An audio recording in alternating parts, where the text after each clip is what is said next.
I started with Halo CE when I was about 4 or 5 years old. I grinded that game. I grinded Halo 2, grinded Halo 3. I'm curious, what does it mean for a 4 or 5-year-old to grind Halo 1? What are your memories of that time frame? I actually didn't even have my own account. Whenever I would play Halo 2 online, it would just be my brother's account. So I could only play whenever he wasn't playing. Elementary school, right? Like, I don't know how old I am, like 8 or 9. I would wake up at like 5:30, 6 a.m. just to try to get like an hour of Halo 2 time in right before I went to school, just because like I was having so much fun with it. I'd be like, all right, I need to get a kill tag like before I go to school today. You know what I mean? I would set like small goals like that.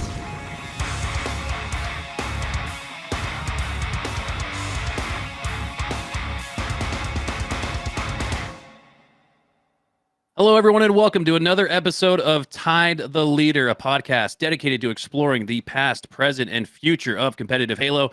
I'm Makowski. Joined alongside me each and every single week is my duo, Eli the Ninja, and our special guest this week needs no introduction, maybe a little bit of hype. He's the coldest sniper in HES. He's the iciest slayer in Game 5s, and you might just see him throw down a repulsor 360 overkill against the HES's best. Please welcome to the show, Frosty. Frosty, how are you feeling today?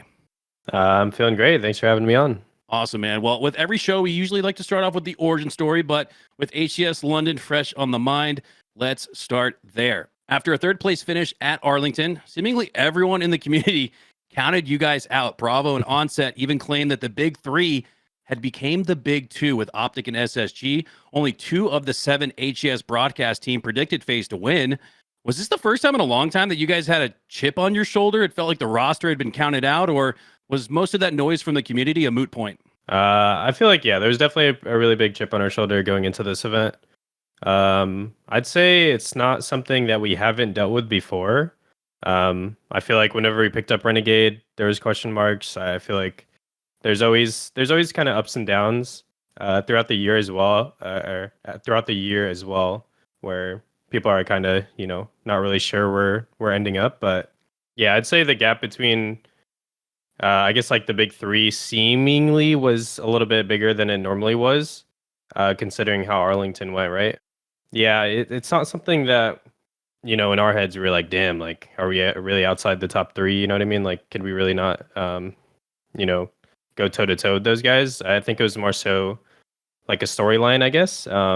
I guess it helped as far as like lighting the fire under us as a team going into that event. Yeah, I've always thought that, once you've won everything as you and your teammates have, it's like sometimes hard to stay motivated for every single tournament day in, day out and really grind super hard. So yeah, I'd say maybe that little bit of extra motivation had you guys come in full form to the tournament. We actually interviewed Renegade shortly after Arlington. And at the time, he said you guys were still kind of adjusting to the bandit meta and perhaps some unintentional changes to the spawn system that happened during the off season. Was this a big adjustment for you guys that you worked on after Arlington? And did it help change maybe the structure you guys had for different plays in game? Yeah, absolutely. I would say even before Arlington, obviously we were trying to get adjusted, but I feel like the meta shift with not only the bandit, but like you said, with the unintentional changes like the spawn system and things like that, I feel like it really changed the game. Me personally, I'm like, we can get into this later, but I'm not a huge fan of this meta at all right now.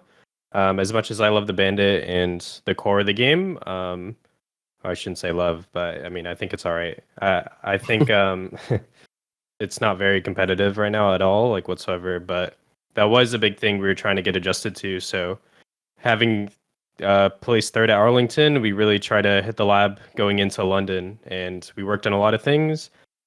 We talked over a lot. We really had to get adjusted to this new style of play with the bandit and with the spawns. I feel like as a spectator, it's kind of hard to really see how big the changes actually are. There's a couple situations per game where you're like, wow, this situation makes 0 sense. Like, it's almost like a coin flip. It's like you have no idea. You couldn't have accounted for this to happen in game, and you kind of just have to react in the moment. And it's very much like more random, I would say. It's not something you have control of as much as you did before. That was one thing we kind of had to rewrap our heads around and really get into the mindset of like, oh, okay, we need to like switch up how we think about certain plays and like, really embrace the style of play where you're kind of just like turning off your brain and basically just trying to 1v4 people, I guess. And so yeah, that's why there was such a big difference between Arlington and London.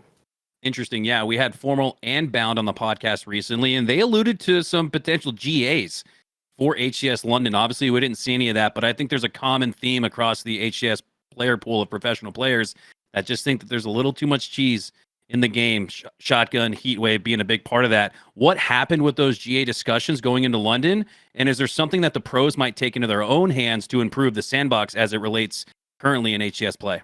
Yeah, I think for the most part, the pros are kind of fed up with any sort of shotguns, bulldogs and heatwaves included. And I think pretty much everybody is down to kind of, finally hang those up and leave that for the birds. But we discussed it a good amount. I'm actually surprised it didn't get GA'd going into London, maybe because it was so soon when we were talking about it. Yeah. I'd say maybe by next event, we probably won't end up using that. But we're definitely going to have more discussions, as a group going forward.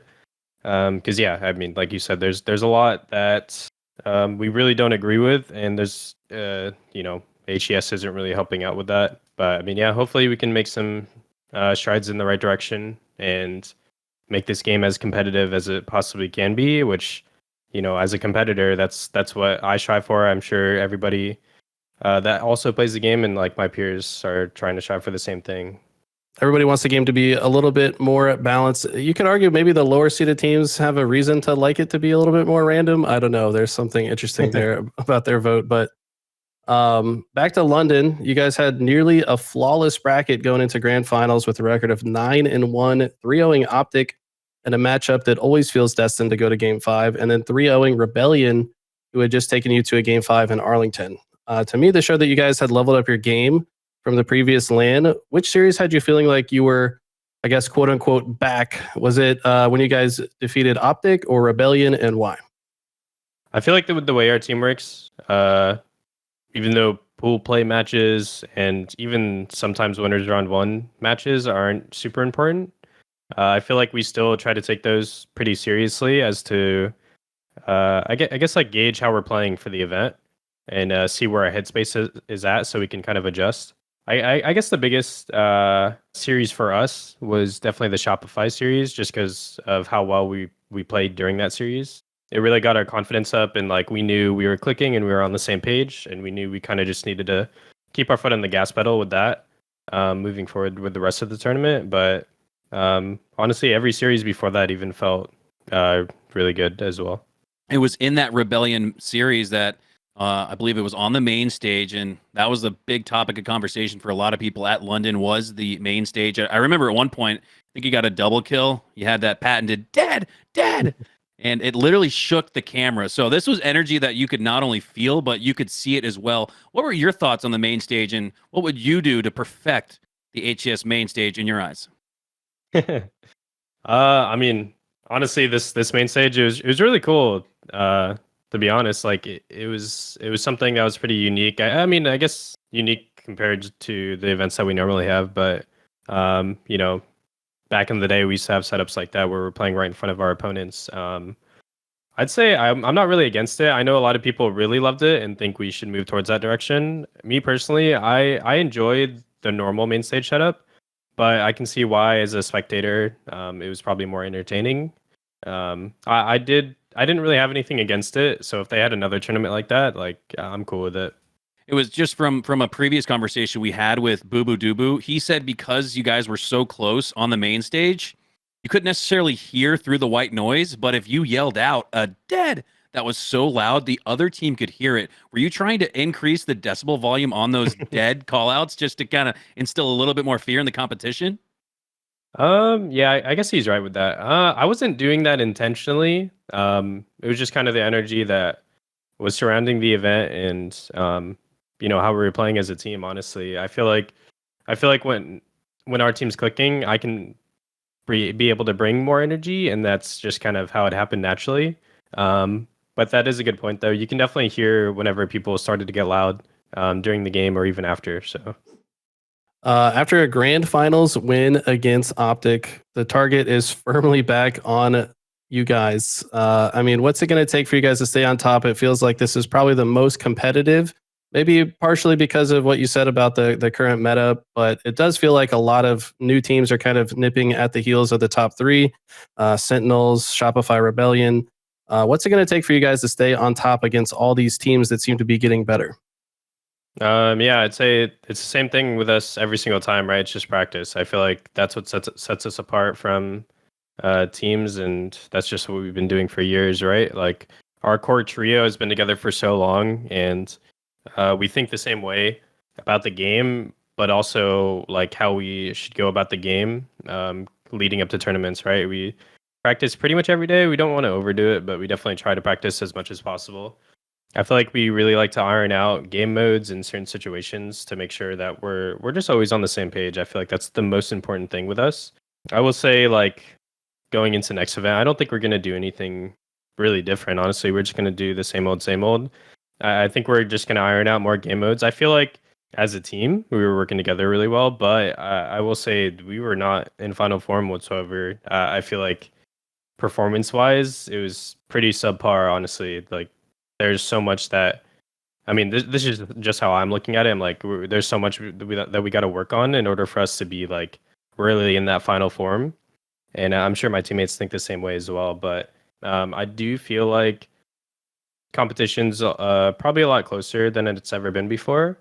And I do think that's a part of the meta and how the game is played now. I think like Shopify, for example, they're a really good team, but with the way the game is played now, I feel like they play to the meta so well, right? Like the way they work as a team, the way they finesse their lives, and the way that their aggression that they have on the map, it really benefits the way that they play.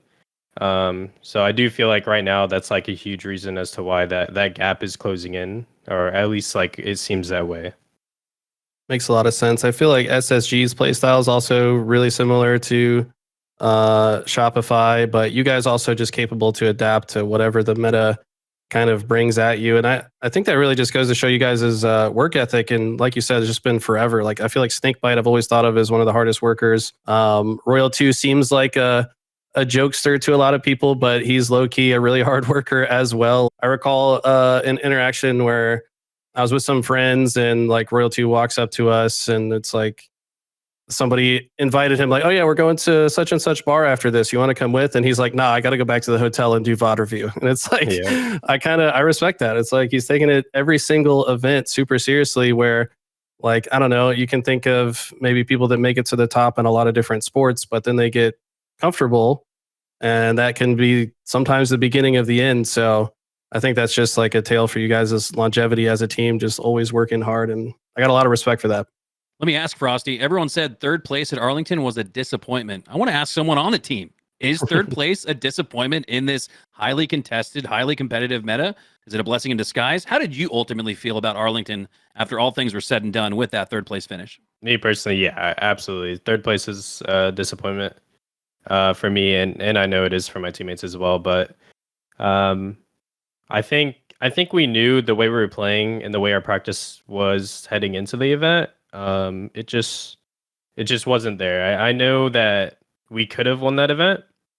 It would have been a hard road, but we definitely could have won the event for sure. Getting third, it kind of made sense the way we were playing. But honestly, you need those downs sometimes to give you that extra little motivation and to kind of gauge yourself on like the things that you need to improve on.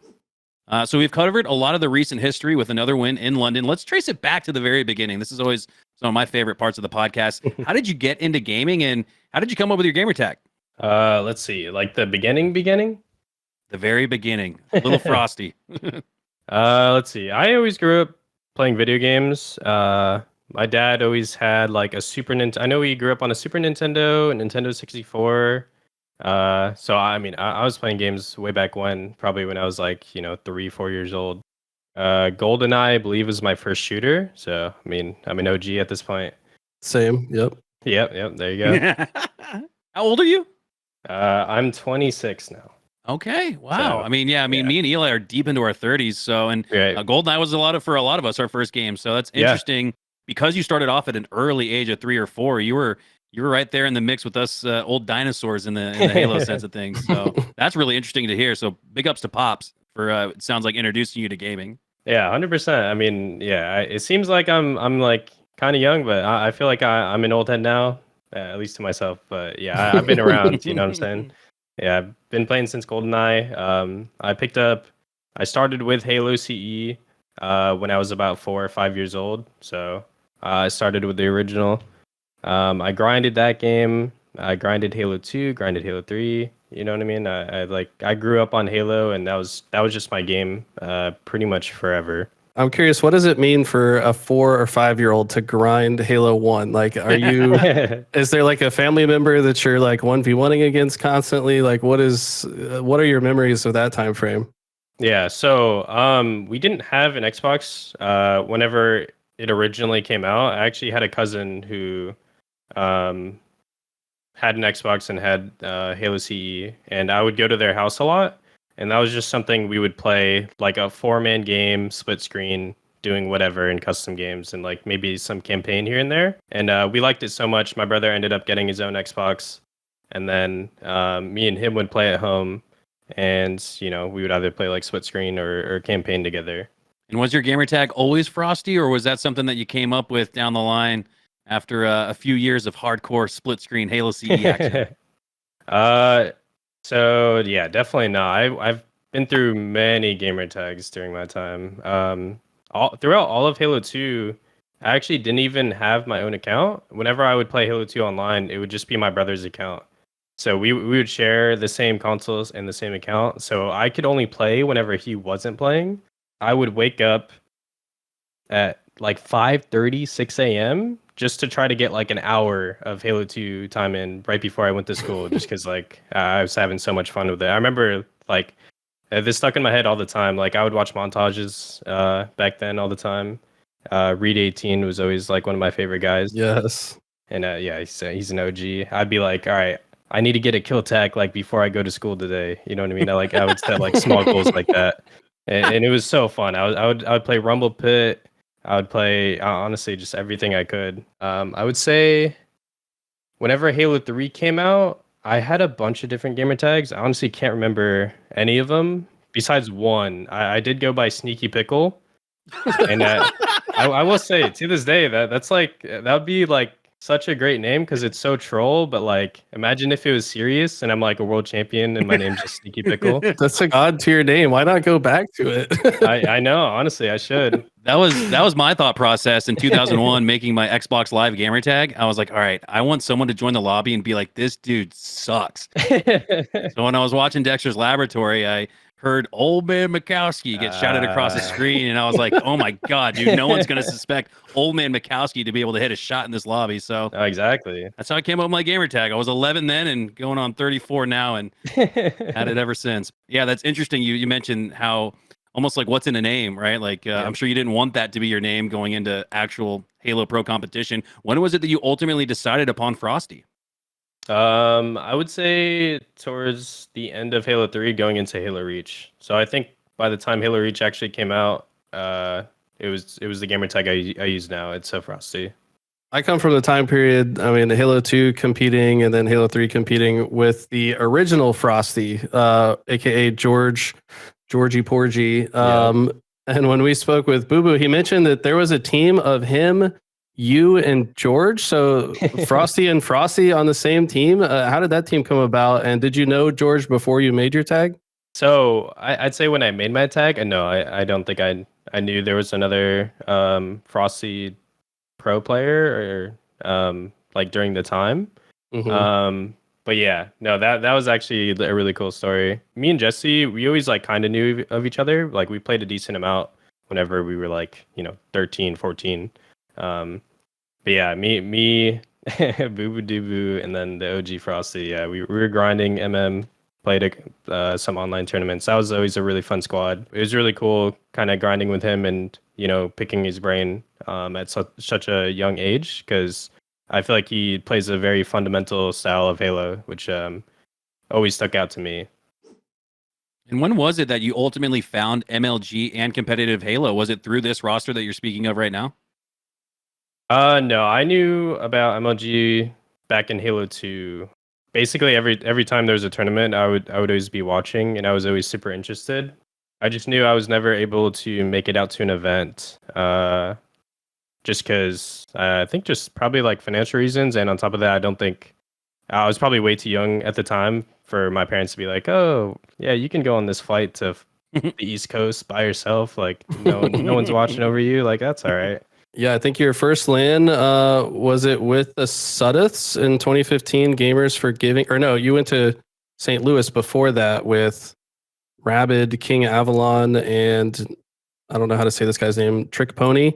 Oh yeah, one trick pony. Yeah. One Trick Pony. Okay. What's the story with your very first LAN? How'd you convince your parents, and how old were you? I was 17 at the time. Yeah, so I've always wanted to go to an event. Again, I just like financially, I just wasn't able to make it. Rabbit at the time, he was just someone I played with in matchmaking, and I talked to him in like Twitch chat, right? For those of you guys who know him, he's just a troll. Like he's not a real human being. Yeah, I don't know how I got to become friends with this guy, but he took me under his wing basically. Like he knew I was really solid, and he's like, "Hey, I want to like team with you at this event. I'll pay for your hotel. I'll pay for your flight." And I was like, "All right, that's fine with me."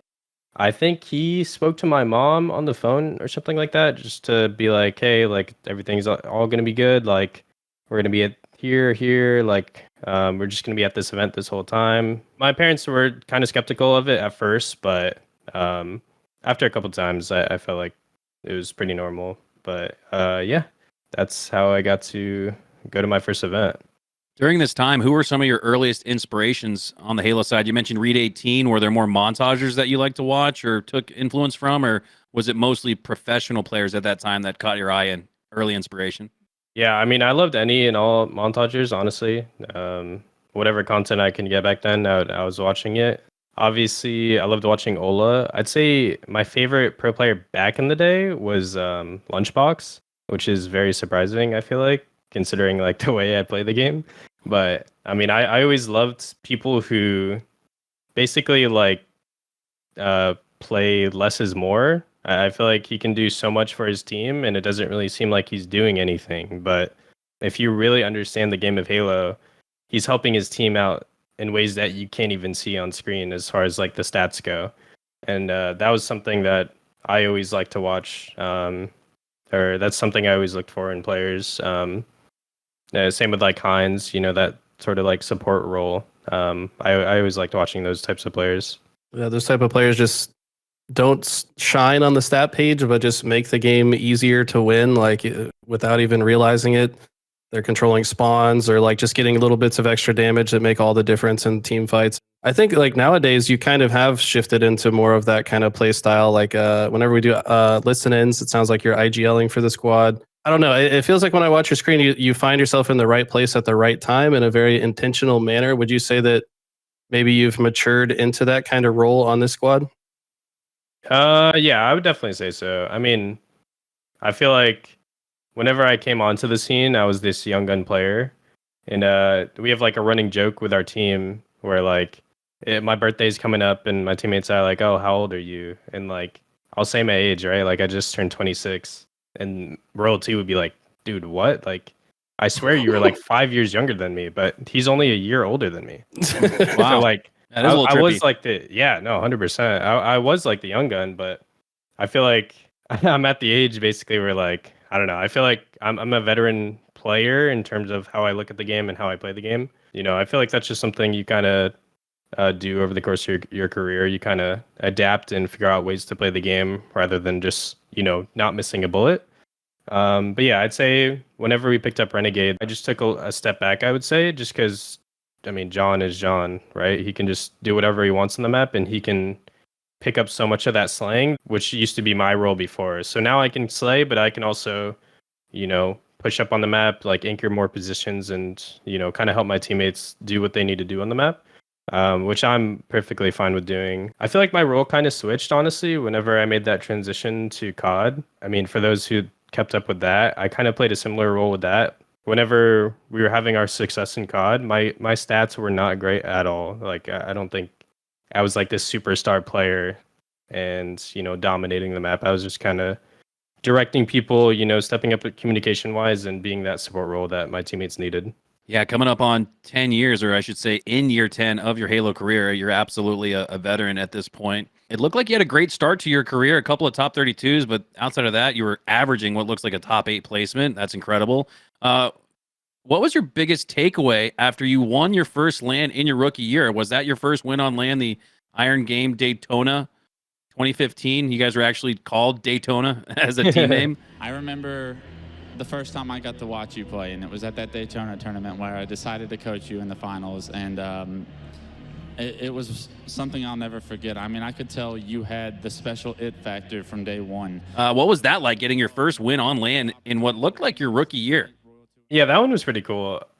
I don't know. For me, like, the way I look at tournaments is like, if it's not a super serious one, then I don't know, it doesn't really count in my eyes. I'm pretty sure Halo 5 had just released. I don't know the exact date on that, but to me, I kind of looked at it as like a local tournament.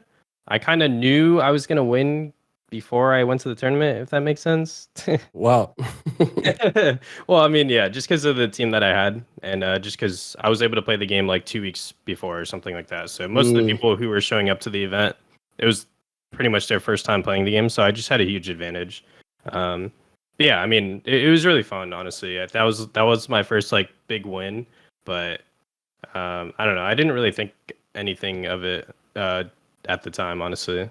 You knew there was more on the table to be fought for at the very least. Yeah. But yeah, props to you for, I guess, admitting that you had an unfair advantage in some respects for the tournament. I mean, I feel like some players would leave that detail out, but Yeah. I know there was kind of a similar situation at the beginning of Halo 4. Right.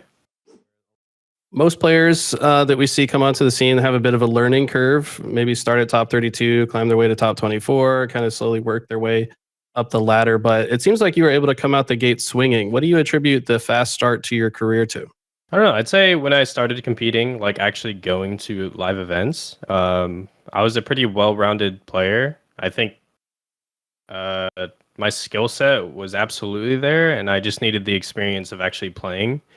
And I feel like the first couple of LAN events I went to, I was, I guess not surprising to myself, but I was really calm. Like I didn't feel any nerves at any tournament I was ever playing at. I just thought it was really fun. Like I just had a good time. I was like, oh, when's our next match? Like I want to play. Like, you know what I mean? Like I just want to sit down and play as much as possible at the LAN events, just because it's such a unique thing, right? Just like hundreds of people showing up to compete in a video game that we all love to play. I think whenever I initially started competing, I was as good as everyone that I was playing against already, if that makes sense. Like I was able to hang with all the pros that I matched up against. It's a really interesting point to me, just as someone interested in psychology. I think a lot of players do, like when they're competing, have kind of a voice in their head that's like, I guess, pressuring them to do well, or like they're kind of self-assessing the whole time. Like, am I doing good? Am I doing bad? Maybe they're like holding the back button and looking at the scoreboard the whole time. And it's kind of distracting them from just being in the moment and playing their best. So for you to just say like, yeah, I was just having fun and playing the game, that probably means you're more present, I think, than most players. And I noticed that when I watch your screen too. Like, it doesn't feel like you care what your stats are ever. Like you're just doing what makes sense in the moment that gives you the best chance to win. Would you say that's true? Yeah, 100%. I would agree with that for sure. Moving along in the timeline just a little bit further after Halo 5's release in 2015, late 2015, I want to say. It was January 31st, 2016, when one of the greatest rosters in Halo history would form. Lethul, Snakebite, Royal 2, and of course Frosty on that CLG roster at X Games Aspen. And I just remember, this was shortly after I got out of competing, and I'm like, oh my god, these guys get to go to X Games? Like, this is so unfair. And somehow Frosty has been able to just completely escape. Has Railgun out, kills Lunchbox, looking for the double kill on Snipe Down. Will he be able to get it? Doesn't matter. Lethul there for the support. And look at that score. What was at one point a dominating Evil Genius's lead has now become a very fragile one at that. And more importantly, CLG reducing it by the second. CLG showing that they can hold full setups too, and just as dominant as EG, as you see, a 3-second game right now. Beating for Frosty to try and pick up another kill, but unfortunately couldn't charge the Railgun quick enough. And look how aggressive Frosty's being, desperately trying to hunt down Snipe Down there as he does pick up that kill. They're being so aggressive towards you. You have to question, strategy. are they potentially worried here about flipping the spawn? You guys ultimately competed alongside the best action sports athletes in the world. You guys got a silver medal at that competition, but those are awards that were once reserved for guys like Travis Pastrana, Tony Hawk. I mean, the massive cultural icons. This felt like a massive cultural shift in people's perception around competitive gaming at the time. Did it feel like that to you as a competitor, or in the moment, is it a little bit harder to appreciate things like that when you're in the thick of it? I'd say in the moment it's definitely hard to appreciate for sure. I mean, I like kind of understood what was going on in the moment, but yeah, I actually looking back at it, that is a huge jump to be like, hey, video games are now being played at X Games. You know what I mean? I feel like that's such a huge accomplishment.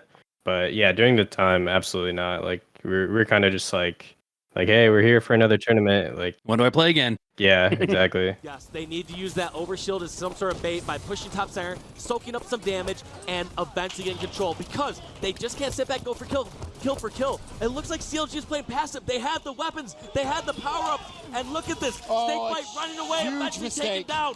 Sniped down in the EG squad, smell blood as they have 49 kills. And Frosty's gonna get killed as well by Snipe Down. Here's the new combo. Well, after a second place finish, you guys ended up running off a string of victories, winning 2 back-to-back Halo World Championships.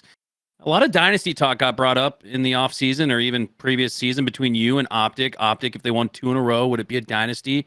Looking back at your Optic roster, that CLG roster as well, do you guys see that as a Dynasty? And what was it like winning $1 million all because of Halo? As far as like the Dynasty talk goes, I feel like everybody just has their own opinions on it. The consensus now is like our team was a Dynasty or is a Dynasty, whatever you want to call it. To me, like I don't know, just everyone has their own opinions. It's whatever you want to call it. But yeah, the first world championship ever. The prize pool was what, $2.5 million in 2016. Yeah. Just absolutely insane. I never thought, I mean, Halo would ever be competing for that much money, and especially that being like my first breakout year, being able to have the opportunity to compete for a bigger portion of that prize was insane to me during that time. What would you say is the key to winning back-to-back world championships? I mean, that team was so consistent. Obviously, you didn't win every single tournament, but seemed like the vast majority of them. And then obviously winning 2 of the ones that mattered most. Was there any particular key to that success? And what will it take to win another one? I think it's just the ongoing thing that me and my teammates have. It's just like our outlook on the game and how we want to approach, improving together, right? We don't see the game exactly the same, which is okay, and we know that. We just know how we want to work on improving together as a team. I feel like, again, we practice pretty much every day. We go over the things that we need to go over, and then we have discussions on the things that we need to see eye to eye on. And there's absolutely disagreements. We've had arguments over the course of the years for sure, but I feel like the biggest thing with us is like we just got to come together as a team at some point, and we know eventually that we are going to do that. So I feel like that's where a big part of our success comes into play, is like those first 2 years of Halo 5. Well, I mean, I guess all 3 years, right? It's like we just have the same mindset day in and day out, and it doesn't really change from that. And I'd still say to this day, it's very similar. This is a question I've had on my mind for 6 years. I've wanted to ask you, Frosty. Going into the 2018 Halo World Championship, your team is looking at an unprecedented three-peat, but just 1 week before the tournament, Optic Gaming drops the roster. And I have a unique perspective on this because I was the director of first-person shooters for Optic Gaming's Academy program at the time. I remember being on staff, and when that started to get through the grapevine, everyone was absolutely shocked. I imagine you guys probably were as well. As much as you can share about that very intimate and personal time in your career, what was the reasoning behind that? Was it just simply contracts and the timing of when those contracts began and end, or what was the ultimate reason why Optic let you guys go? Honestly, it's kind of a blur at this point. I just remember Optic at the time. They weren't really Optic. They were ran by a different company, and that company was kind of Just fumbling the bag, I guess you could say. Yeah, mainly had to do with contracts. We just couldn't come to an agreement, basically. But I'd say the biggest thing with that is it wasn't like an over the night or overnight type of deal. It was something I was ongoing for a couple weeks. So, I mean, as a player, with how much time and dedication we're putting into the game, while we're dealing with that, something like that on the side, it definitely made it hard to, really put our focus into, actually playing the game. So it was just like an annoying thing to have to really go through during that time. Do you think that spilled over into the Halo World Championship? A little bit of that kind of like grenade going off in your ear feeling, I'm sure you guys felt?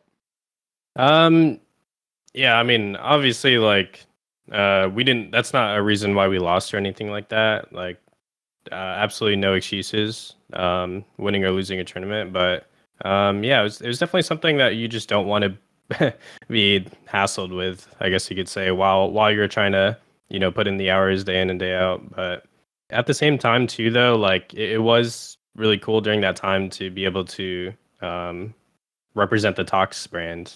Yeah. Which is kind of like a nice segue.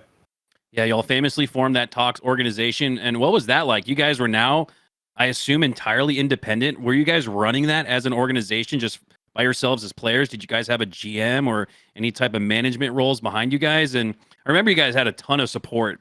People knew what you went through with Optic letting you guys go. And there were even a lot of Optic fans that supported you guys. Talk us through what it was like to create your own org. Yeah, it was definitely like bare bones, I would say. It wasn't definitely not as complex as running an actual org. But yeah, I guess we could say, or you could say that we were our own GMs. So we had sponsors and we had, people we were meeting with and things like that. Royal 2 gets a triple kill off screen, checks his email. He's, Yeah. I got an email from Doritos. Let's go, No, guys. No, yeah, literally. I forgot what our sponsors were, but I swear, like at Worlds, we were partnered with like Red Bull or something like that, which was really cool. It was like pretty surreal, I guess you could say, to be able to like bring in our own brand deals just from us being a team. It kind of reminds me of like the music industry, right? Like some of these music industry people, they get contracts with like a record label or whatever, but ultimately the record label kind of just takes advantage of the artist, but then the artist wises up and is like, you know what, let me just make my own record label. Like I'm pretty sure Eminem did that, right? Like he just has Slim Shady Records now and it's just him. And it's like, yeah, I'm just going to get all the profit, which like totally makes sense. Why would you need anybody else if you're on top? So cut out the middleman. Yeah, exactly. Like props to you guys for figuring that out early and making the best of it. I want to talk a little bit about the competition during this time.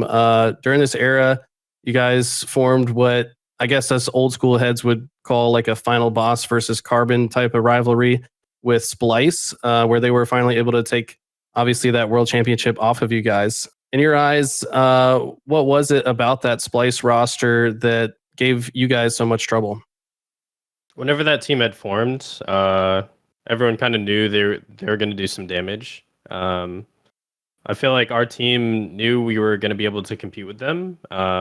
They worked so well together, and by the third year of Halo 5, the way the four of them played together as a team was just very efficient, and you see that pretty similarly with how SSG play now in Halo Infinite, right? I just think they have they do such a good job of kind of containing the other team and kind of keep the enemies on their toes, just like constantly taking fights or finessing their lives and being a hard death on the map.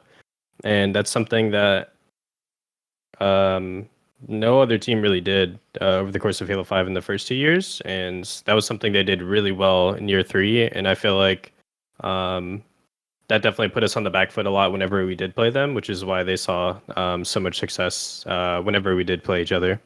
I feel like it takes kind of a champion mentality to just recognize what your opponent's doing good, maybe even learning from it and trying to adapt to it.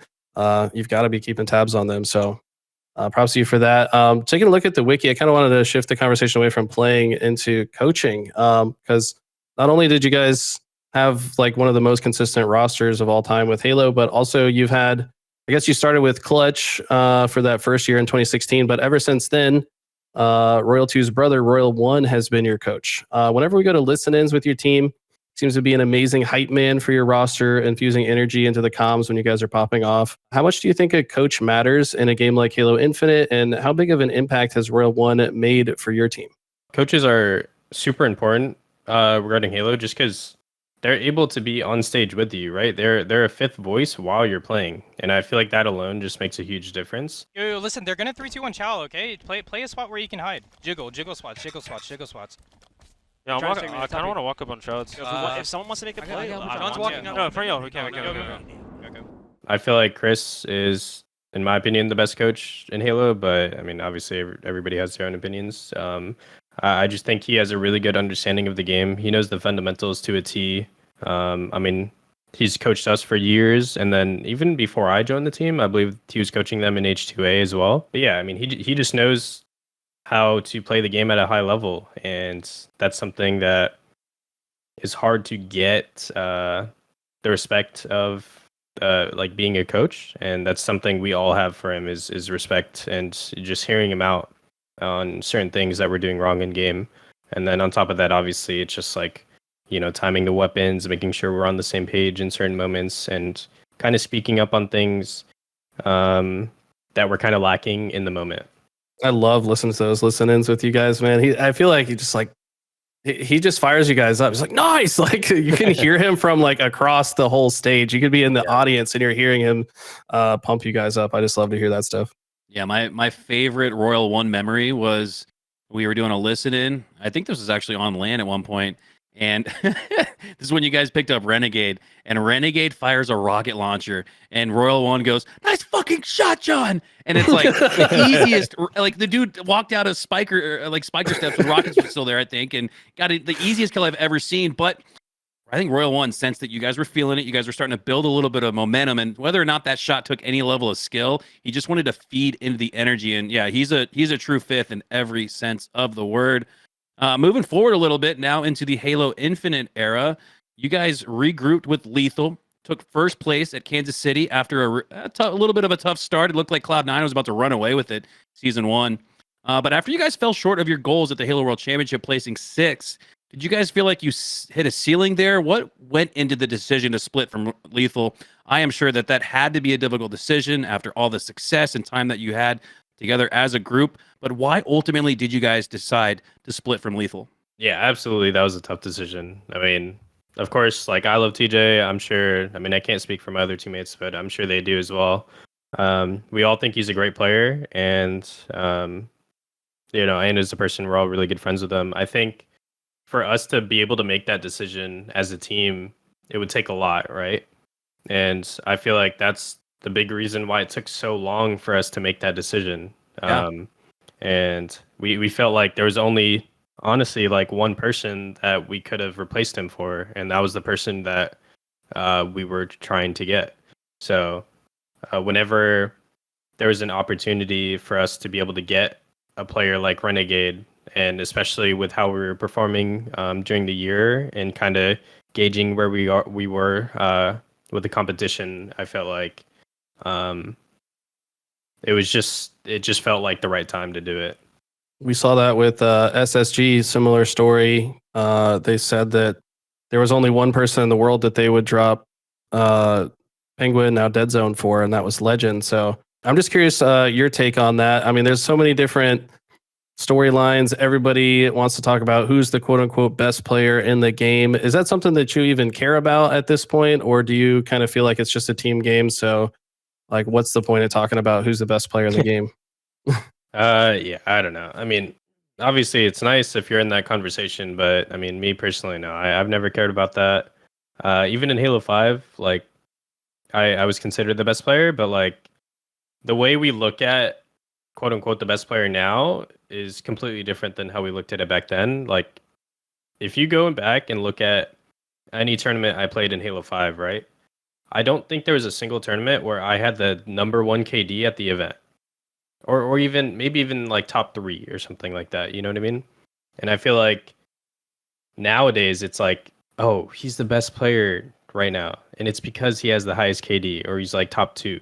I feel like now people are just looking so heavily into the stats, which I mean, it makes sense, right? Like, what else are you going to gauge on it? But yeah, I feel like every other event there's a new best player, which is, I mean, again, it's all right. I mean, that's just my opinions on it. Like, everybody can talk about it however they want. Me personally, I just think that it's just kind of difficult to gauge the best player when there's so many good players and there's not really something that separates those players as far as like stats goes or like anything like that. So it's just something that's really hard to gauge, especially in a game like this. Yeah, I entirely agree with that. I think if you were to look at Halo competition like an article, the stats would be the headline, but the actual body of the article, which reveals all of the context, is watching the event, watching the tournament, looking at what Eli and I call the eye test so often. Yeah, that's really the huge key. And Eli, did you have anything else that you wanted to add to that? Well, I was just gonna say, it kind of like just the way that people talk about it. It just kind of shows like human nature is having recency bias. Like as soon as SSG wins the tournament, now it's Stellar and Legend in the conversation. As soon as you guys win the tournament, now it's you and Renegade. And like I don't know, people are definitely flimsy with their opinions and maybe don't recognize how much recency bias has an impact. But also, it's important, like you said, to understand the context of like what. The way that I try to look at it is like, what's the total value added to a team from one player? And that's why I've said your name a couple times in the debate is like, well, he's IGL, he's right place, right time, he's dealing a shitload of damage and just doing whatever it takes to win the game. And I think that, you know, somebody that's doing that is definitely in the conversation. But at the same time, you could argue that for a lot of different players. So yeah, absolutely, probably a silly conversation at the end of the day. Jumping ahead in the timeline a little bit, last year's Halo World Championship, where it's Optic looking at back-to-back World Championships. They're up 2-0 in the series. And you guys famously run off 8 wins in a row, becoming the first team in Halo history to not only reset the grand finals of Halo World Championship, but win it all. To the best of your recollection, put us back in that moment on the main stage. What memory sticks out to you the most? I mean, starting off when we're down 0-2, right? I think we all just got up, went to the back, and started talking over. I think the biggest thing that we all needed to understand was in that moment, we knew what it was going to take to be able to win every single game, right? Like we know what our preparation was, and we know like how to win every single game. We just needed to make sure we're not overcomplicating the game and being on the same page with that. And I feel like us dropping those first 2 maps of the series was basically just that. I feel like I don't remember the exact score lines, but I feel like they were somewhat close and they were winnable games for us. But I feel like we made a couple plays where it's like, oh, probably shouldn't have done that. Like that's not something we normally would do in that moment. And if we just cut out those mistakes, we knew we were just gonna get it rolling. And I feel like once we grouped up and kind of just like talked about it, took a little breather. As soon as we sat back down on that stage, I think we were just ready to go from there. Yeah, I think I famously said, because that was Makowski and I's first time casting grand finals together. I mean, they had the main broadcast with, I think, Bravo and Onset, but we at LVT had our secondary broadcast just casting the same thing. And I was like, man, when these guys start winning, they don't really stop winning. Like they just kind of hit a different gear.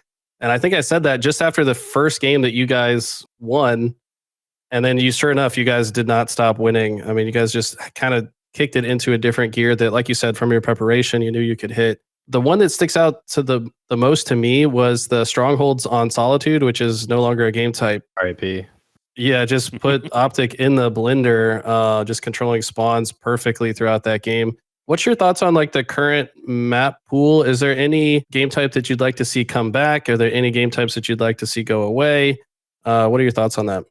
I feel like it's a really good question. Well, first off, I think I would be fine with Positive Strongholds to be in the current map pool. Maybe given some changes, like maybe take off camo, top mid, or something like that. I feel like that would do loads to the map. But me personally, I would have liked it still in the map pool. I don't really have an issue with the maps right now. If anything, just maybe switch out a couple of things on the maps, like Aquarius, for example. I don't think Overshield should be P1. Maybe move it to like bottom mid or top mid. Just small things like that, I feel like would do loads for the flow of the map and the overall spectator point of view. I might have like a weird take on it, but like I'm fine with playing the same maps over and over again for years, right? Like I feel like that's the Halo staple, right? Like we always play Sanctuary, we always play Pit, you know what I mean? Like we always play the same maps, and then even looking at games like Valorant or CS2 now, it's like they're playing the same exact maps. Like they're playing Dust 2. Like when did that map come out? Like 2003 or something? Like yeah, before that, I think. Yeah, like that map's been around forever. I mean, I get why people are complaining about the staleness of watching the same maps and modes over and over again. The game is supposed to speak for itself, and I feel like if the game is solid and the settings are solid, then you don't need to keep on changing the maps and the modes. But I don't know, maybe that's just me. I don't know. Have you had a chance to look at the two new maps, Origin, which is obviously just Coliseum from Halo 5, and Fortress? And if you have, how do you feel about the new maps that are coming? I actually have it. I mean, Coliseum, obviously, I could have a good guess on what we're getting to the map pool. The other map, I don't know much about it. I just know it's like a CTF like double sniper map, which is like okay. To me, I feel like, I mean, what do we have? 3 CTF maps already? I feel like adding 2 more is like kind of weird to me. Mm-hmm. I don't know. I feel like if they want to add stuff in, that's all right. Whenever Forbidden got added to the rotation, I was like, okay, like this map's solid, I guess. Like, might as well play it. But I feel like we have so many maps and modes that, like, again, I'm not really looking forward to even more things getting added, just because we already have so many maps and modes that I don't know. I just like I get the excitement again from a spectator point of view, but as a player, like that's where it becomes stale for me. Is like, oh, I have to go out and learn another map like mid-season. I have to grind it out and learn all these spawns and learn all these different situations on a map that like may or may not be terrible. You know what I mean? So. Yeah, absolutely understand that sentiment. Real quick, I want to go back to the Halo World Championship last year and ask you one more question about that. As you guys are down 0-2, you guys win 8 in a row. Which of those 8 in a row made you guys feel like, all right, we're back and we got this? What really sealed the deal was, I believe it was the second series, and I think we played Aquarius Slayer, and we won that 50-49, I believe. I'm pretty positive, like 99% sure. But as soon as we won that Slayer, we're like, in my head, I'm like, okay, this is sealed. It's a done deal.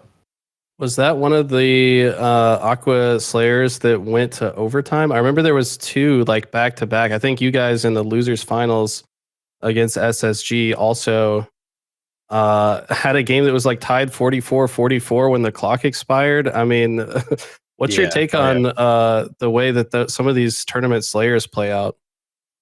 Yeah, I mean, it's just something that like it's an ongoing thing with us. It's like we want to scrim Slayers online, obviously, to get as much practice as possible, but they just do not play the same at all whenever it gets to the actual tournament. But that's something we know going into it, right? Like teams play more reserved, teams play less risky and more, I guess, together, you could say. But yeah, Aquarius going into overtime, I feel like it's pretty unheard of, like given how small the map is. Happened twice, back-to-back series, I'm pretty sure. Yeah. That's insane. Yep. All right, so we have loaded up here. We're going to react live with Frosty to what we would say were the 2 most pivotal moments from your Halo World Championship achievement. First, we're going to the lower finals, I believe it was. SSG versus FaZe. Insane Game 5 says the title. Eli, let it rip. Bound 2 inches from his monitor, of course. Down to the wire as we go to the last 43 Classic. seconds here. Both teams only needing 2 kills. 48 all. 40 seconds left. It looks like these 2 teams might be playing for OT, but with every inch that Frosty pushes up forward on the map. Were you guys thinking to play for OT there? What was your thought process when you guys were down to the nitty-gritty? Clock is winding down. Do you take the risk and go for the win, or do you play for OT? What was your thought in this moment? I will say, because of the score and the way we were set up on the map, like if we can take the risk, take it. But I feel like we have such a good setup on the map where everyone's kind of playing for themselves that we didn't really need to, right? Like, yeah, clock is almost like a non-factor to where like we don't really have to worry about it as far as influencing our play. I feel like, I mean, we just kind of saw me over to the left. I'm in the closet area, just kind of by myself. This was actually like a super setup play. I was like in my head, like I saw the score and I'm like, okay, if they decide to push me, like I was doing the math in my head too, right? I'm like, all right, if one guy pushes me, like that's a kill for us. If two guys pushes me, we get both those kills. If their whole team pushes me, then like I die, but then my teammates can push up on the map and like they have them trapped on that side of the map. So this whole time I'm like, all right, PJ, I need you to watch over me. Like PJ, you looking over me? He's like, yeah. And then I'm like, PJ, do not die for me, okay? I was like, I need you to play a safe spot, but like still watch over me. So like this whole time, like you can see him kind of like rustling around P2, but eventually like he puts himself in a good spot to be able to like watch that angle of P door, and that's kind of what was going on, at least in my mind. Yeah, no, that's so cool to hear your thought process on that, because I think in the commentary here in the next couple seconds, we're mentioning like, I don't know, this feels like it's destined for OT, but oh, look at Frosty. He's thinking of making a move there. So really cool to get your perspective on that. Appreciate it. It's going to be that risk reward you're playing with here. Do you play for the Also, I want to point out Renegade has play for the 19 deaths. I feel like that is insane. Wow. Too scared to even grab that thrust pack. They're scared that there might be a player baiting it from the opposite side of bottom middle. Little do they know they could probably just grab it for free if they wanted to. Looks like both teams totally fine with the timer expiring. Oh, or they're going to force a kill here. Oh, here we go. The press is on. The push is on. SSG have made their decision, and they're going to stick with it, and they're going to get the win because of it. Oh, FaZe tie it with 0-0-0 on the board. OT is on board, but only one kill needed for each of these two teams. 49-0 and a Hail Mary grenade from Cross Map Royal 2 is enough to win game 2. FaZe go up 2-0 in the series, and Eli, I can't imagine how SSG feels right now. It's so insane because we later, I was gonna just say like we later, because Brandon at LVT is goated production. He finds the end, and then he had to play it frame by frame as the 49s got tied. You guys literally it was 0-0-0 on the clock. You can't see the like thousandths of a second on the timer, but it was like literally frames before it struck 0 that you guys got the 49th kill to tie it up and activate overtime. I mean, what was it like in the moment? Like, there's just so much to process all at once. Yeah, again, like the clock is something that we were paying attention to, but to get the kill in the final, 10th of a second or whatever, it's not something that like we had as a set plan. It's just kind of like luck of the draw. But yeah, it like we knew our chances were pretty good in that moment. Like honestly, we were probably thinking we were gonna get a kill even before that, but. It goes to 0-0-0. Visually, it looks like it's over, but the game still counts on the clock for a full second. There's still a full second between 0-0 and the end of 0-0. It's always rounded down. I mean, I can't think of a more insane like scenario that could possibly take place for more drama at the very end of a game. What if I told you it did moments later, literally the next series? You guys already talked about your nerves, steely nerves in these moments. I almost wonder if that previous 0-0-0 on the clock end game scenario warmed you up for this in the grand finals. Here you go. You guys have reset the bracket against Optic. A series tie here 1-1 for Optic means, okay, we can take a deep breath now. Like, we're back in this, but you guys steal it. Let's watch this moment from the Halo World Championship and get Frosty's reaction to it. Overtime activation. If the score is tied when the time expires, then it activates an extra 3 minutes on the game clock. We saw it once today already with just a millisecond left in the match. Could be pacing towards a similar situation. Unbelievable. FaZe were previously up by a 2-possession lead just moments ago. Now it's Optic up 1. Lucid looking to make it 2, but oh, the windmill comes through, and Lucid goes down. Renegade with a huge win. 44 all, 15 seconds left, and a huge slay there on Renegade. If FaZe can just hold strong, hold defensively here, they'll win game 2. 10 seconds left to go. Renegade pushing through. He senses that because that player's weak, it's APG, and that should do it. 46 all. Optic win in the final second. What? And they steal it. No, we're going to OT. How is it possible that 2 Aquarius Slayers come down to the final? So he's APG. We're in sudden death. Optic needs 2. FaZe needs 3. All right, so Optic needs 2. FaZe needs 3. Optic have the crowd support. You can hear in the audio, let's go Optic. You guys are still down. How do you guys come back from this? And I think I even saw APG famously put down his controller once again. He thought the game was over. Did you?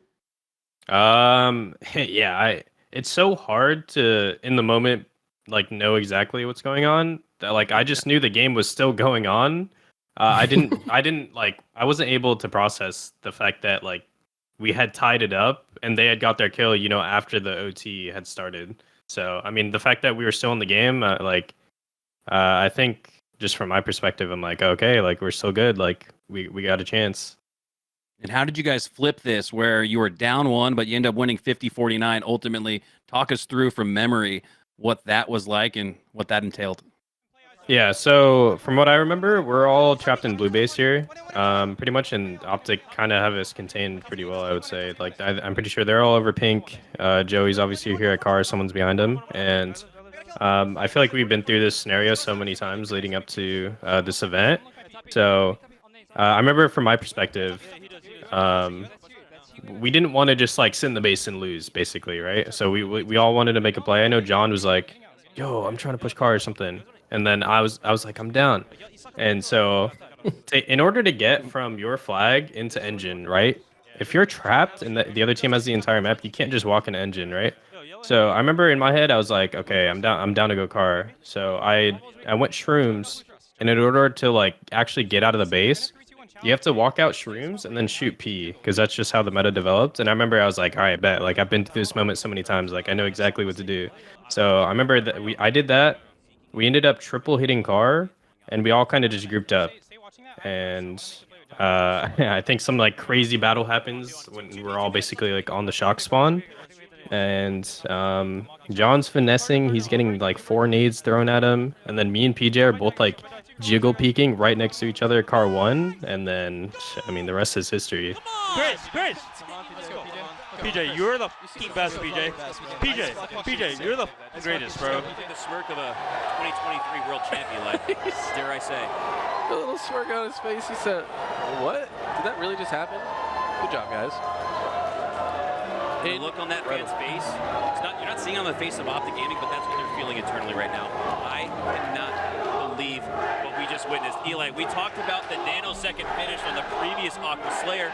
We thought that was the craziest game we've ever seen in our lifetime, but we got one better. How is it even possible? And how does Optic Gaming come back after losing now 6 in a row in the grand finals? And you said this was the game that after you won this, you're like, okay, yeah, we got this. Like that was their best chance to take another game off of us, and we kind of stole it from them. I think from like an energy standpoint, that's a pretty fair assessment, because from Optic's perspective, to lose like a heartbreaking game and to be down 2-0 instead of tied 1-1 is such a big difference. And it's pretty hard energetically, I think, to come back from something like that. So, and you guys are just riding the momentum until the finish line.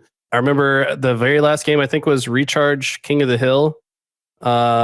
And then at this last tournament in London, that was the last game that you played against Optic. It kind of like threw me back to that. I'm like, man, Optic got to be having some PTSD here. Like, do they just kind of bow out in second place at this point? Because I don't know. It was very similar. I don't know if I even have a question related to that, but just thought I'd point it out as pretty interesting. Yeah, I mean, and honestly, things do line up that way, right? It seems to happen like all the time, which is kind of like fate sometimes with the way the game types work out.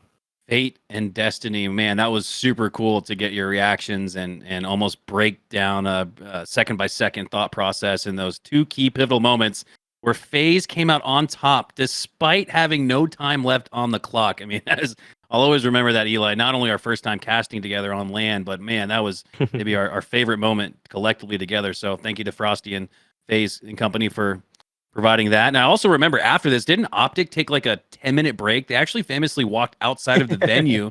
Usually you walk into the restroom or out into the pro player area. You guys, I almost wonder if that delayed walk back to the main stage had you guys feeling even more confident. Like, oh, we're up 2-0. These guys are head casing outside. They left the venue. We got this shit. I mean, I'm kind of like hyping it up a little bit. Was a little bit of what was going through y'all's comms and minds? Honestly, we didn't really think much of it. We saw that they did group up and then leave, not towards the back, but literally outside the venue. I'm pretty sure they probably went to like I don't know, smoke or like get some sun or something like that. We knew that they were going to take a minute. So we're like, oh, okay, like we have more time to just kind of like talk things out. And that was, I mean, it worked for us. Like we were down for it, honestly. I felt like it was fitting, Frosty, to ask you a montage question. You're seemingly the only montager left, the last montager standing in the Halo community. What drives you to still create? Just growing up on montages, loving watching every montage that was out during that time. I feel like that's something I love doing even while I'm competing, right? I always love making like the craziest play possible. You know, every time I get to an event, I'm like, oh, like how many overkills can I get this tournament, right? So it's just something that it's not something I intentionally do. It just kind of works out that way naturally in my gameplay, but it's something that me personally, like I love about the game is just like being able to have those flashy moments and kind of having some flair in my gameplay. And I feel like that's something I've always done. So yeah, I mean, that's kind of what keeps me going, I guess, like as far as collecting clips. Yeah, you get an overkill on the main stage and you get casting on top of it. I remember that was like a meta shift in the montage rankings. When guys like Formal and Lethul could straight sit, all those guys had commentary over their clips, and I'm like, oh man, I'm out of my element, bro. I'm not doing that shit on main stage. I could do it online, but not on main stage. So I always thought that was a cool dynamic to have in your montage. That extra reverb echo added to Chris Puckett's voice on a nice triple or nice overkill. I'm sure you still feel the same today with guys like Bravo and Onset. But yeah, that's super cool to hear, man. I'm a big fan of yours as it relates to still creating montages. People always say that, you know, montages are a thing of the past, but I mean, done correctly and done right, you can still get a lot of views around it. And more than anything, it's just a great way to string the gap between competition, right? You get a montage out in between that, you kind of get a little hype going for the next event. So big ups to you, Frosty. I appreciate you continuing to still create, to still compete all these years later. As we set our sights towards the quick cues portion of the podcast, that'll do it for all of our long form questions. Appreciate Frosty and all of that epic insight. Yep, likewise. Thank you, guys. New here with the podcast, though, in the quick cues, is our Patreon supporters, which you guys can check out in the description below. Patreon is a great way to support the channel. It takes a lot of time to pre-show, during show, post-show. I mean, the amount of energy and effort that goes into this, it might be an hour-long podcast, but it takes 24 plus sometimes to put all of this together. So we do appreciate everybody that subscribes and supports us on Patreon. If you do subscribe or support us on Patreon, we're going to let you guys ask the first question of the quick cues section. So this comes from Yuppa. When did you first start to realize that you could become one of, if not the best player in Halo? I would say whenever I first started competing, like again, I didn't really have like the bar set for me before I competed. Like I knew I was good, but in my head I never was like, holy shit, like I'm amazing. Like I'm way better than this guy, that guy. Like that didn't really matter to me. Like as far as the way I thought about myself, it was like I'm gonna get on every single day and try to improve as much as possible. And that was just a mindset I had. I was like, I don't care if I'm the best player. I don't care if I'm like even gonna become a pro player. Like I'm just gonna have fun and try to be the best player that I could be. Whenever I initially started competing and actually going to live events, I was like, oh, okay, I can actually like hang with these guys that have been competing for years and years. Yeah, very cool. Again, I want to thank our Patreon supporters for asking that question. The next opportunity will be in the next episode. So make sure you guys start to ask your questions in the Patreon chat. We actually leak who's in the next episode over on Patreon. So if you guys want to keep all eyes on Tide the Leader, make sure to support us over there. All right, going into the rest of the quick cues, these can be answered with one word or as many words as you'd like. What's your fondest Halo memory? Oh, geez. Honestly, it's so hard at this point. I guess like a good one would be Halo 2, the day of release.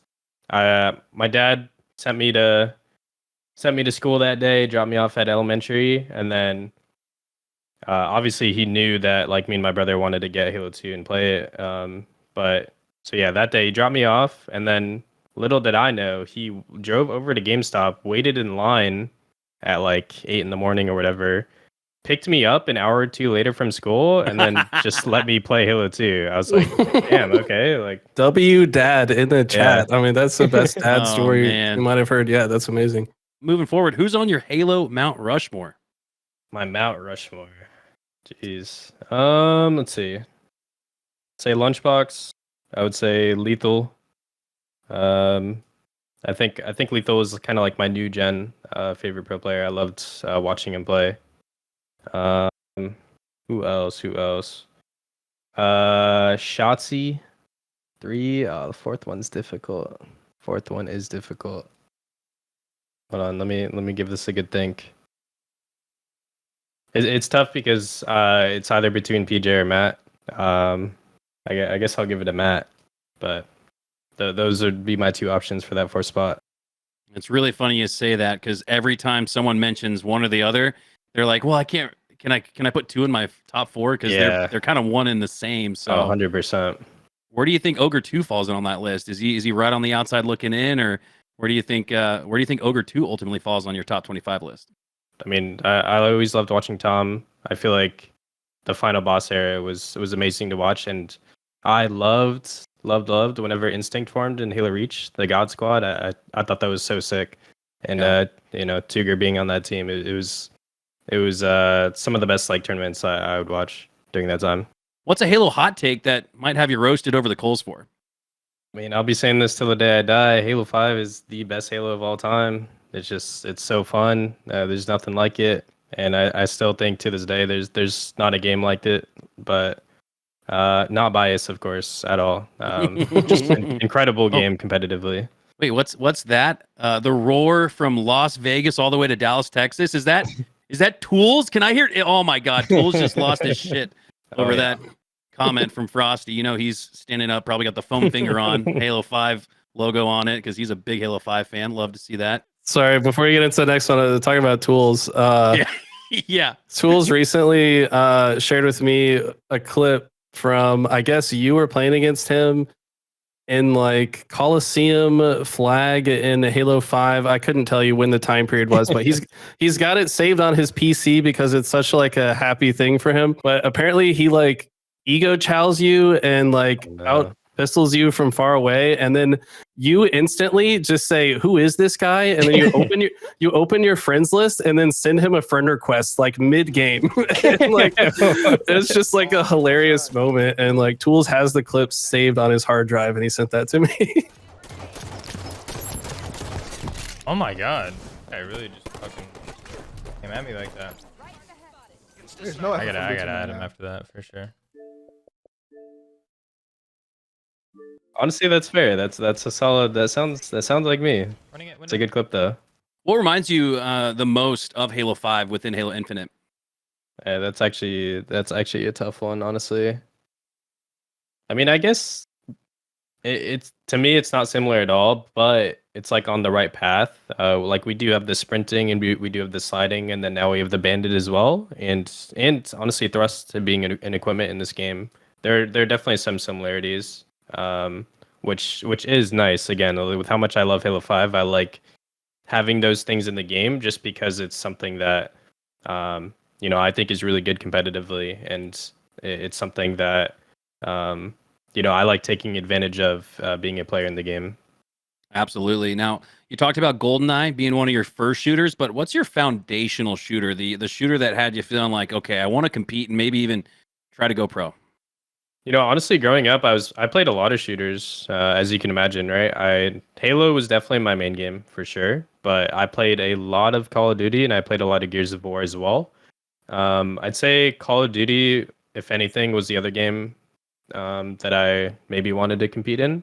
I used to play a lot of game battles growing up. I would always watch tournaments and things like that. But yeah, Call of Duty is probably my second favorite shooter besides Halo. Favorite weapon throughout Halo? Throughout all Halo, I would say the sniper for sure, hands down. Fair enough. And which Halo specifically did you feel the most dopamine from? It's so weird to say Halo 5 because of how easy it is to hit shots, but honestly, I would say Halo 5 just because the ceiling that you can hit with that weapon is something that not many people could hit, and it just you can do just insane things with that. So to me, it was the most fun. I think I remember like maybe a Twitter thread that you started talking about it, where it's like, yeah, Halo 5 has a lot more bullet magnetism, but like I guess it allowed for more like creative expression with the gun, maybe like because it's a little bit harder to hit the shot in Halo Infinite, like you just have less like pop off moments. And for me, it's the opposite, where it's like because it's harder, it's more rewarding when you do finally hit the shot. Right. You just maybe going to be less consistent. I mean, can you expand on that a little bit? Yeah, I just think I mean, like you said, it is the opposite. I think the way I look at it in Halo 5 is like the floor is easier, like everybody can hit snipes, but the things that people could do when they were on fire with the sniper, it's like, wow, like this guy is insane. And I feel like that's something that people couldn't replicate. I feel like in Infinite, I will say now, like people have gotten really good with the sniper. So more and more people are hitting shots, but I feel like when people do hit shots, it looks, the POVs look pretty similar when, you know, Sparty's getting a no scope or Renegade's getting a no scope. Like I feel like there's not much separation between those points of views anymore, just because of I guess like how dumbed down the sniping is now. It's kind of like, I don't know, just it's not like as exciting. Moving down the line, who's been your favorite duo to team up with over your Halo career? Favorite duo, honestly, I would say two people.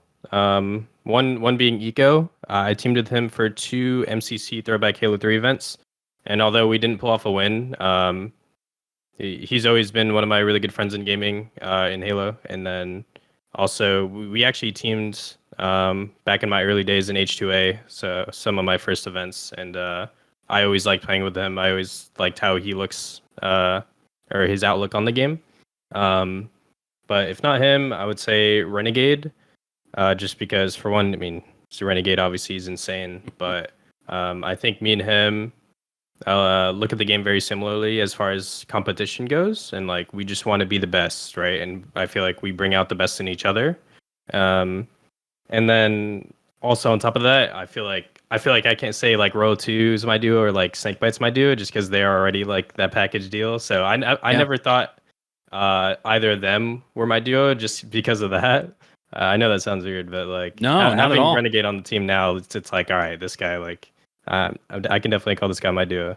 No, that's an intriguing take you have, because yeah, you're right. I think if anybody were to say Royal 2 or Snakebite were their favorite duo, it'd be like, wait, aren't they the duos? I mean, that's got to be like one of the most defined duos in the HCS. So I think that it makes perfect sense. All right, FaZe is getting called to the main stage, and your opponent walks forward. Who's your favorite rival? Who do you want to see across the main stage?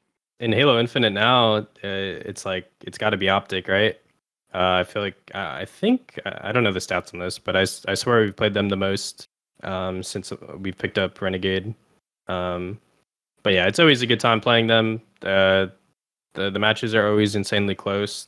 The crowd is always super loud. Obviously, they got the green wall backing them. Whether it's for or against us, it's something that we absolutely feed on, and it's always going to be a series that people want to watch. And I feel like as a spectator, as a player, like I love putting on a show, and that's exactly what people want to see is FaZe versus Optic. Couldn't agree more. I know whenever Eli and I are casting and we get FaZe versus Optic, we're really leaning into the El Clasico element of that. We love seeing that rivalry play out, so that's a great answer as well. What are your current settings? I play Bumper Jumper. Funny enough, I switched during the Halo 3 days, obviously, whenever it first became a thing. I only switched to Bumper Jumper. Again, bringing this back to like the montaging aspect. I saw a montage, and I saw a guy picking up Sniper with the B button. And like obviously at the top, like left or right or whatever it was, it says like hold and then the button and then whatever weapon it was. And I was like, why this guy's picking up Sniper with the B button? I'm like, that is so weird. And I like went to the layout and I'm like, okay, this is pretty cool. Like I want to play on this. So that's like how I started initially playing on that, and I've just been playing on it ever since. As far as sensitivity goes, I play on a slower sense, which is, I guess, surprising for a lot of people just because of the way I play. But I guess I make it work. It's kind of weird. I feel like nobody really plays a sensitivity like this. I have my Excel at 4, my horizontal at 3, and then my vertical at 6. Oh, wow. Yeah, that 3 is very low, especially for the times I see you hitting montage 360. You'd almost think that the repulsor tech that you're really good at wouldn't even be possible on 3 sensitivity. So I guess a little combination of making sure that your y-axis is double and you have a pretty high acceleration. So I guess that makes some, gives some method to the madness, but very interesting to hear your take on that. I was curious, do you play Claw, and what controller do you use? Yeah, so I do Claw.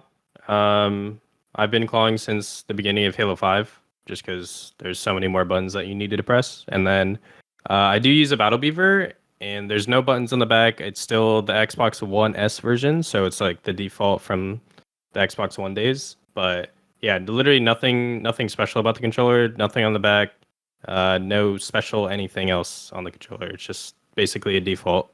You talked about how your role has changed over the years with this new roster. You have Renegade in place of Lethul. You used to be the main Slayer, it felt like, for now FaZe. Where do you feel like your role settles in on? If you had to pick one, OBJ, Blue Guy, Support, main Slayer, where do you kind of see yourself fitting in now?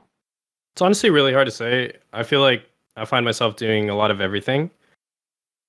I feel like it really depends on like the map and mode, as weird as that sounds. I feel like I like to put a lot of pressure on the other team, so I like to take as many fights as possible. I like to put as much damage down as possible, and I like to be the guy who has 2 or 3 people searching for him. So if I can do that for my team, that's like the ideal role that I want to try to put myself in, just so I can take off as much pressure as possible for my teammates, so they can basically activate and do whatever they want to do on the map. That's that sneaky pickle. Yeah, exactly. There's always something to a gamer tag. Real quick, this is just a question I just thought of. Your camera setup is exactly like what I saw from you on any main stage, really, with the directly lined up with your monitor. Is that because you try to create as similar of an experience to the main stage at home, or do you just not care?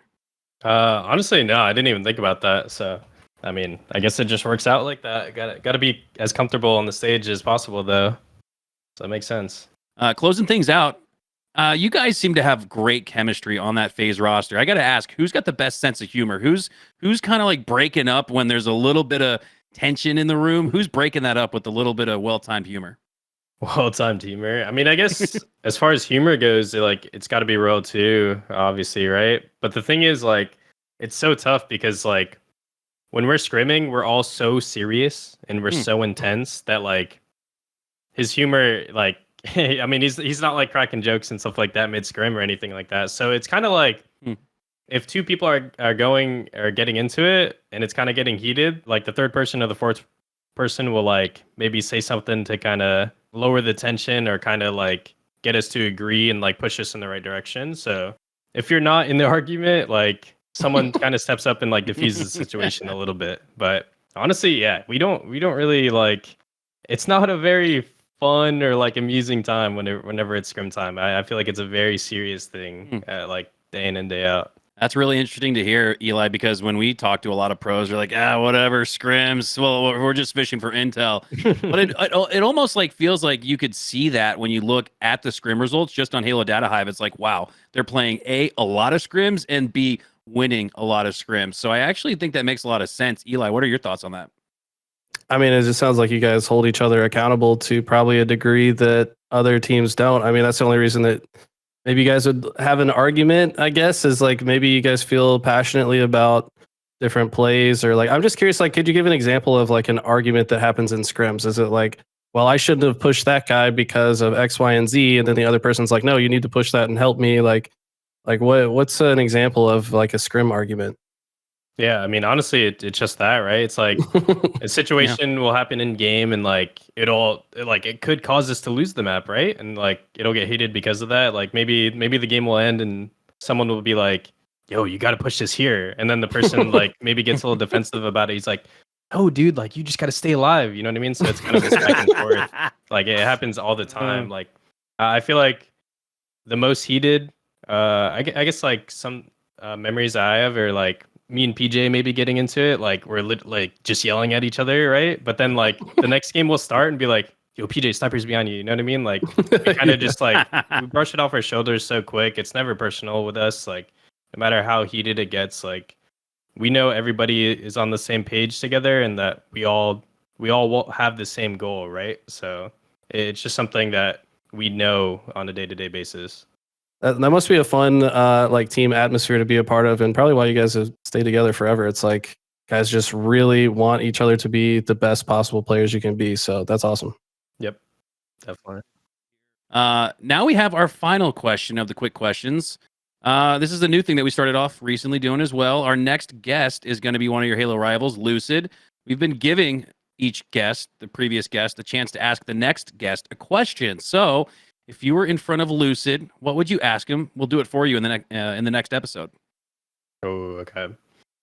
I would say I would want to ask him his current thoughts, or his thoughts on the current state of competitive Halo as far as the settings and the maps and all that. Yeah, we're definitely going to ask him that, because he's been very, I guess, like outspoken in a lot of ways on social media, and I've seen like you and a few others chime in. So yeah, we'll definitely make sure we ask him that. All right, that will do it for another incredible episode of Tide the Leader. I want to thank Frosty for coming on board. I want to thank every single Halo pro that has agreed to come onto this show. Eli and I didn't really know what kind of feedback or response we were going to get. Are pros even going to want to come on and talk to us? And man, with just like an overwhelming amount of support, not only from the fans in the community, but the pros have been equally as supportive to share their stories and document all of this incredible Halo history that we know is out there. It's just not really been put into podcast form yet. So I know that gets Eli and I really excited. We feel like we're doing the best we can to document all of this epic history for you guys, the fans, and we couldn't do it without guys like Frosty, who are creating the history as we speak. Frosty, before we go, do you have any quick thoughts or any shout outs, anything you want to get off your chest before we conclude this episode?